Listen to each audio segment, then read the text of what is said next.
គ្រូមកធ្វើការពិសោធន៍ទាក់ទងនឹងជាបទ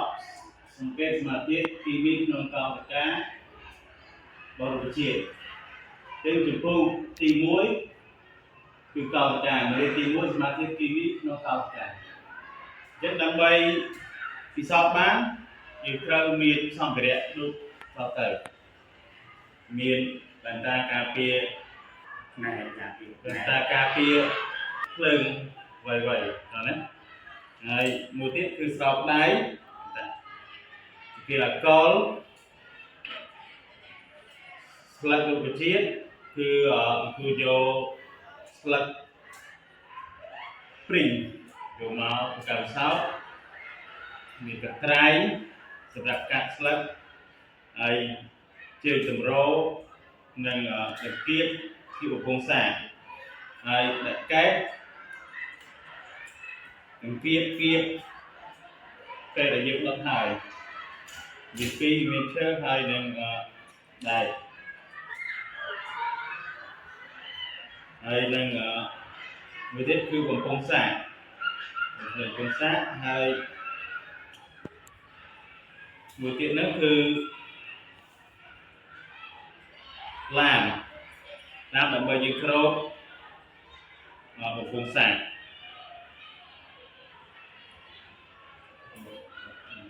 ពី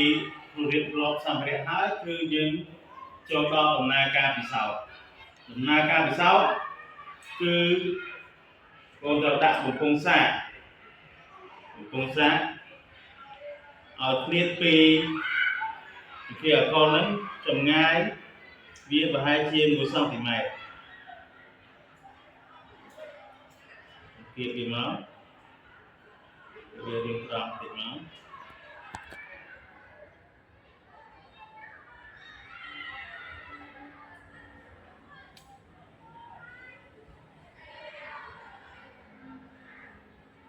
ដាក់ទៅមិនឲ្យប្រហែលជា1សង់ទីម៉ែត្រ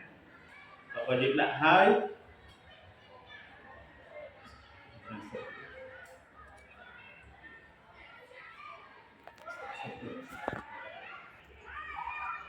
បន្តមកទៀត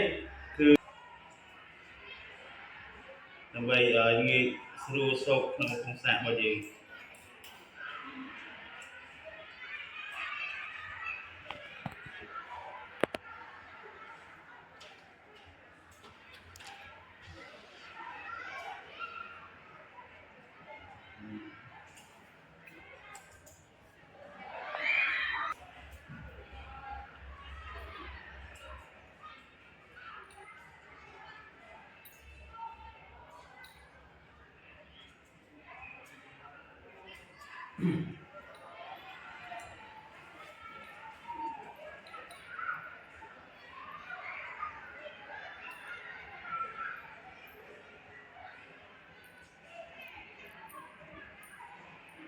គឺយើងរុញ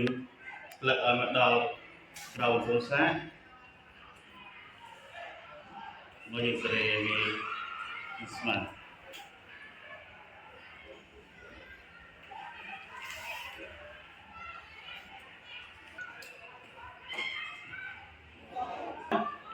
យើងក៏ហើយយើងដុតទៅម្ដងហើយគឺយើងយកតែឡានយកមកក្រោបពុះ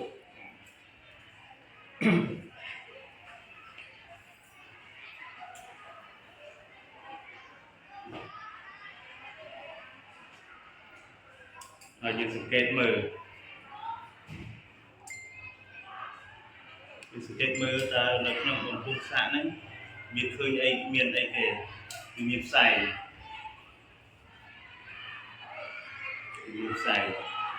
ហើយយើងដុត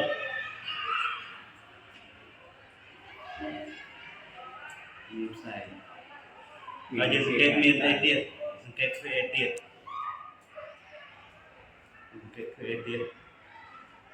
នឹងអាចទៅបាទយើងសង្កេតឃើញនៅចំហាយទឹកតូចហើយស្លឹកប្រែប្រួលពណ៌អីគេ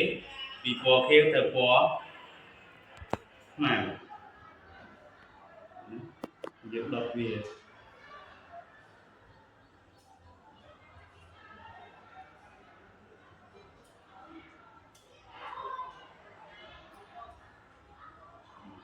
ដុតវាមួយទូនេះយើងដុតទៀតដុតវាប៉ុណ្ណឹងក៏បានដែរឃើញពេលដែលយើងផលិតជាអកលយើងមិនបាច់ផ្លុំទេគឺយើងគាត់ទៅយកក្របមកក្របលើមកគឺវាលុតដោយខ្លួនឯងតែបងប្អូនគឺចាប់ផ្ដើមមើលនៅក្នុងកំពង់សាកនៅកំពង់សាករបស់យើងមានអីគេខ្លះគឺមានដំណក់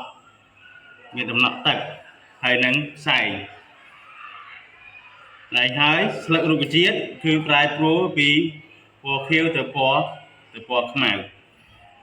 គេមើលនៅក្នុងនេះគេមើលនៅក្នុងបន្ទះឡាមរបស់យើងគឺមានទឹកនៅក្នុងហ្នឹង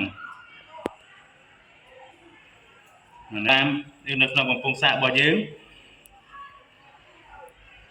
គឺយើងគៀបវាមកជាមូលវានំអញ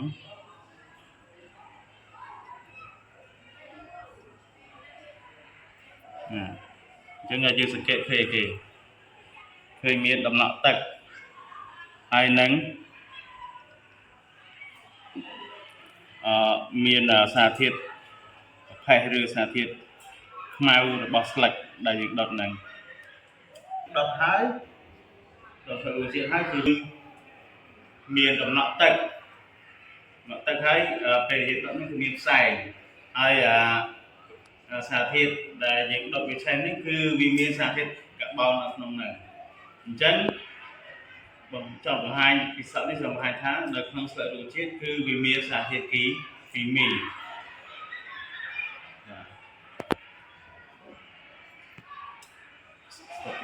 ពីធ្វើការសរចប់អញ្ចឹងកូនសិស្សយកសិលឹកកិច្ចការយកទៅបំពេញ